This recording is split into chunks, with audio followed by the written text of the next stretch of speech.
jewe inspiration ya mbere ahantu ndayikura ahubwo ahantu hambere nayikuye kubera gushika ubusi ndabona ubundi no kuyinspira ko cyane ariko hari ahantu hambere nigeze kuyikura nje narakunda indirimbo za yari umurundi kwanza yari mukombozi ya kera narakurikirana imiziki yiwe cyane keshi nabandi yizi mu mutwe naho hari himwe ntaciye Tupac yaragize création ya rap mbega wewe nk'umuraperi Young B ndomba yuko ufise flow nziza mbega nike kintu wokongera nko muri rap Tupac yibagiye bon ikintu je numva no kongera nko muri rap nta si ikintu cyatari gose kubera rap iraryoshe gushika nta n'umudiho nibaza ko buryohera abantu ushira muri muda abantu gusumza rap ikintu mbona ahubwo no kongeramwo ni gushigikirwa gusa ingufu zo gushigikirwa gusa bakawuha agaciro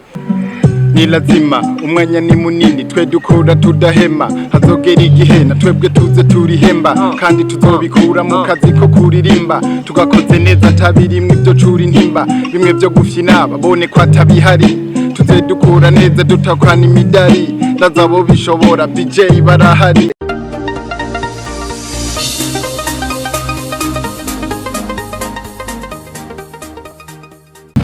Hello bakunzi ba Flip TV ndabaramukije mwese murambona ni Ayo Trip cyane igikoko nkuko musanzwe mubizi ndi kumwe no mu artist mubona ko ari umurapper cyane asanzwe ahibongoza muri wa mudiho nyene dusanzwe dukoreramwe so ndi kumwe na MC Blizo kuri kamera cyane behind camera nkuko musanzwe mubizi nkorana n'ibikoko gusa muri gang yacu bro biri gute no fresh kazi meze neza cyenda shima nta kuntu twakira dogo naga freestyle kano kameze fresh ugira ngo n'abakunzi ba Flip TV bashobora kumva yuko nyene nta kibazo yo the black rapper let's go yo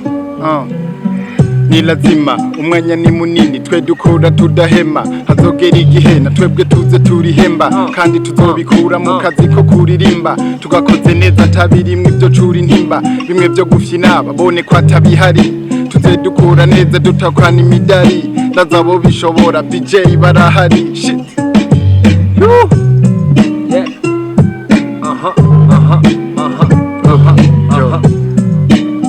twende ngiye Young B biri gute no Jenny fresh na nyene kumba umuraperi nk'uyu we rero nyene umuraperi wumva nyene ko ashitse ari umuntu yambwiye ngo beat zama old school ngo abaraperi ziraborohera sana kandi barazikunda nawe niko bimeze umuraperi kawaida umuraperi yemera nta beat nimwe itamworohera bisigura kama jeshi urumva bisigura ati naho utibukira muri rumba nyene rumba yo nyene style zose uguma nyene uri brigado kirakuba ufite self confidence gusa bisigura ati nawe we rero uba warigiye muri tele zose zo muri Congo zo muri Uganda zo muri Kenya na States hose no mu Bushinwa vraiment aya gasonke kamperuka kumva karangiye byatarugeza mvuga ati vraiment Young B ndakinegura nico cyamamare Young B akazina kawe ndomva yuko mengo nakazina nyene mengo kari mengo nikumvikana fresh Young B gisigura ikigamuta bon Young B ni kintu ahubwo coroshe cyane kiyo coroshe gutahura noga Young urabitahura ko ari umuyabaga B navyo bivuye mu izina ry'iwanje gira gitazirano nitwa Bilal niyo B rero naciye mfata ndayishira kuri Young bicaye bakanuka Young B Young B turumva yuko impano zawe zirenze vyatari kabisa hari umuntu yambajije ikibazo kimwe ngo nze ndakibaze umuraperi yiyemera yumva yuko rap ari umudiho wiwe kandi yumva yuko ari cyo yogira icyo afashije Tupac yaragize création ya rap mbega wewe nk'umuraperi Young B ndomba yuko ufise flow nziza mbega nike kintu wokongera nko muri rap Tupac yibagiye bon ikintu je numva no kongera nko muri rap nta si ikintu cyatari gose kubera rap iraryoshe gushika nta n'umudiho nibaza ko buryohera abantu ushira muri muda abantu gusumza rap ikintu mbona ahubwo no kongeramwo ni gushigikirwa gusa ingufu zo gushigikirwa gusa bakawuha bakawuha agaciro nk'uko bisanzwe bikundwa n'abantu gusa hari abantu benshi usanga bakunda rap mugo ugasanga mu buryo baba bavyipfuzamwo yuko ishigikirwa ku maradiyo hehe ugasanga siko bimeze wewe nk'umuraperi asanzwe akorera muri buja kama buja mbega impano yawe yoba ishigikirwa nk'uko nyene uvyishimira nyene oya ntishigikirwa nk'uko ndavyishimira kubera gushika ubu hariho ibintu byinshi nkeneye cyane nimba hariho nabako baranyumva journaliste abantu bose bashobora gufasha entertainment bavyumve yuko kwama imyaka umwe ibiri muvuga abantu bamwe kandi hari abandi bapeti baba bariko barakora bakeneye iterambere bakeneye yuko ibikorwa byabo bishika kure bishikira abandi bantu si byiza kubera ko mu Burundi urabibona turashobora kumara imyaka umwe ibiri hariko haravugwa abantu babiri batatu na new generation nije ugasanga hariho abo bariko barakumira nabo bahaye umwanya ugasanga hariho ivyo batabemerera ko bashikira donc barabarimita rero ico onye bagikorereko cyane kubera ko uzuraba handi hantu burya amaraso mashasha niyo nyene like abafise inguvu zo gushikana zo gushitsa ivyiyumviro n'intego bisigura new generation bariko barakumira niyo ifise uruhara runini mu vyerekeye umuziki Young B uri muri gang umvukuri wowe na Ninoji nikiye kintu kiri hagati yanyu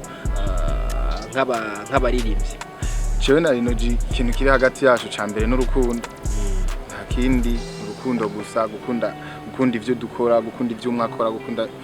like ivyo akora nivyo jewe nkora akabikunda agakunda ivyo nkora nanje nkakunda ivyo akora tugashigikirana kandi twebwe gusa kubera igengi rimwe abantu benshi nico kintu cambere twe kiri hagati yacu n'urukundo nta kindi bisigura gang usanga abantu bakundana vyatari iyo gang ucokojeje umwe iyo ucokojeje Ninoji ubucokojeje Young B hariho song iheruka gukora reka manda ndayishiremo tubaye twibukirize everyday winner na Young B the chip of the classic from Monday to Sunday gushaka buri munsi bro indirimbo irakaze bro indirimbo ntakibaye kabisa ba supporting share support bro gusa tutariko turaja kure uyu mu R&B ni wahigamana mu R&B ni wo mu Burundi ari umuntu nayombeje igisonga cyamba ati mbega yo bari mu diaspora yo bari wahehe yo yarafashe yo chorus nkiyo we nziza imeze fresh yo chorus no mu Burundi yayifashe n'umusore yitwa Epidey winner ya Arianda management ya Agape nimba ntihenze Agape Record yego okay bisigura ati Agape Record ikorana umvukuri gang ubwo igikorwa kiba kirakozwe tayari igisasu kiba kirasohotse iyi song yanitse mu buryo buhanitse cyane ambega icyumbiro cyo cyaje gute kugira ngo indirimbo yite MAAH bon icyumbiro ahantu cavuye aho urumva ushatse kumbaza titre cyangwa ushatse kumbaza sujet byose birimo bon titre uraza kutubwira aho sije yavuye utubaze naho titre wayiyimviriye byagenze gute ya titre hano yavuye ndafise umu ex yitwa Marlene tira ndafise umu ex yitwa Marlene bon ntitukiri kumwe n'umu ex nyene ntakiri nino mu Burundi ya rero naramukunda cyane no ndamukunda mugabo rero ya couple none ubu oya ndi single mugabo rero iyo ndirimbo narigeze kuba nshaka kumuririmbira kuva kera tukiri kumwe ariko ubu unyica mbona afise okazi yo kubikora ubu ariko tutakiri kumwe niyo mpamvu ntashimye kuriheza ngo ngire Marlene nacengira niba ari ubwenge azoyumva niba batari ubwenge nawe ntazoyumva aba subject na hano yavuye ni ibintu urumva byoroshe n'urukundo subject hano yavuye twararavye nyene twararavye life yuba abantu benshi baraja mu rukundo nyene gasanga ibintu nk'ibyo niho subject yaciye sasa Young B none uyo Marlene je no mumengo ngiza amatsiko yo kwinjira muri ivyo bintu sana nubwo byo babiri ibanga cyane cyane byo iyo yibaye ngombwa ikintu rakivuga uko kiri cyo harimwe biri banga cyane n'ibindi bitari banga cyane kuko urumva nk'ubu deja namaze kumukubwira nk'ibyo ntirikiri banga kuba so mexe yitwa kokonye ntirikiri banga urumva abantu babimenye hariho rero n'ibindi wokenera kumenya sindabikubwire n'ibindi nokubwira nk'ibya tubwira ikintu utoshobora kuvugira imbere y'abantu beshanye isinzi ry'abantu ibihe twagiranye nabo nabyo tubwira oya ni ivyo twanezeremo nivyo twashavuriyemo sino bibabwira ko muri Young hari akantu ndibaza nyene gati ubwoba nyene karimo akantu nyene kaka histoire nyene udashaka ko nyene abantu nyene cyuvyumva yaho aho naho urumva iyo nayo ugiye kuyivugira imbere ya kamera urumva iyo ni private life aho nyene aho ntacu nivyo ndi bavuga mu kirundi ati ntaco ncera ntaco bucera urinze ubishira imbere y'amaso y'abantu abarundi bose ntaco bucera kabisa ntaco bucera Young uno munsi hariyo planning uri kuragira nyinshi kuvyerekeye music cyane umuziki wawe uko ukora mbega nta bindi bikorwa biri nyuma cyane bizobahuza mwebwe n'abavuka yo muri UMVUKURI gang ibikorwa biriho ahubwo ibikorwa biriho hasigaye umwanya gusa wo kubirekura stay tuned bagume bari maso abafana banje bafana bacu ibikorwa biriho byinshi tuko turabitegura yaba amakonsere imiziki y'amavideo hari ibyo twamaze gukora amaudio dusigaje gushutinga amavideo umva ibikorwa biriho bitegure kudushigikira kweri nkuko bahora babikora kubera sinovuga ntibadushigikira kubera aho twareje so turi no munsi bakomeze kudushigikira kandi naho muri no munsi siho muzoba tuzoba tureje komese benshi ubwenge uraciye ubwenge Young hariho nuvuga ko abaraperi usanga bafise nivuga ko aho bakunda kurabira canke aho bakunda kwigira canke kungura ubumenyi bwo kungene bagira rap zabo uburyo babikora mu mbega wewe nk'umu artiste nihe ukura inspiration yo gukora rap nziza nk'iyi jewe inspiration ya mbere ahantu ndayikura ahubwo ahantu hambere nayikuye kubera gushika ubuso ndabona ubundi no kuyinspira ko cyane ariko hari ahantu hambere nigeze kuyikura nje narakunda indirimbo za yari umurundi kwanza yari mukombozi kera narakurikirana imiziki yiwe cyane keshi nawe ndayizi mu mutwe naho ubu hari himwe ntaciye mugabo niho hantu hambere natangiye gukura inspiration kabisa kuri rap shout out mukombozi nimba ari arakurikirana ibiganiro yaratumye mbona yuko nanje hari ikintu kidasanzwe no ushobora gukora tumenyereye abaririmbyi benshi babagije inspiration aho bakura inspiration cyakubwira umuntu wo hanze wa kera cyangwa kubwira umuntu wakure kubera ko uyu muntu nawe nyine ndibaza toshora kumubona batoshora guhura ahubwo sanze ufite bro je kawaida ndakunda ibintu by'iwacu ndakunda ibintu by'iwanje ibintu by'abavukanyi ibintu bya bene igihugu mvukamo je sinshobora kuja guha agaciro kenshi je nkunda no kwumviriza imiziki y'indundi nta muziki imiziki hanze nta niyo nzi kwanza hariho n'abasani bo hanze mpora numva ntabanzi je nkunda kwumviriza indundi kenshi mbega tuvuge muri buno buryo abaririmbyi kenshi bari muri gang kanaka cyangwa muri label abaraperi cyangwa aba R&Bist kenshi ari giye barondegwa n'abaririmbyi bo hanze mbega Young iyo umukeneye bigenda gute iyo umukeneye nibihe bintu bisabwa kugira ngo ushobore gukorana nawe igikorwa kimwe cyangwa bibiri cyangwa bitatu birenga Young iyo umukeneye biba byoroshe cyane ni kuganira na CEO w'igang hariho CEO hariho manager w'igang muraganira byashobotse jewe akaba ari je waciye ko directement ndaba ku branch ako ukavugana hanyuma tukumva ico kintu ukeneye yuko gishobora nyene mw'ivyo bihugu gikenera hagiye usanga ukeneye ikintu ugasanga natwe nino misi ari ibintu turi rero iyo twumvise ibintu bikenewe turavuga ati fresh turakora kweri nta bintu byahatari bikenerwa kubera natwe umwe arafise ico yoduha na tutafise ico bomuha burya kawaida bavuga ngo bijya baca bishura ngo ntarimbira impesha baba babijije ako kana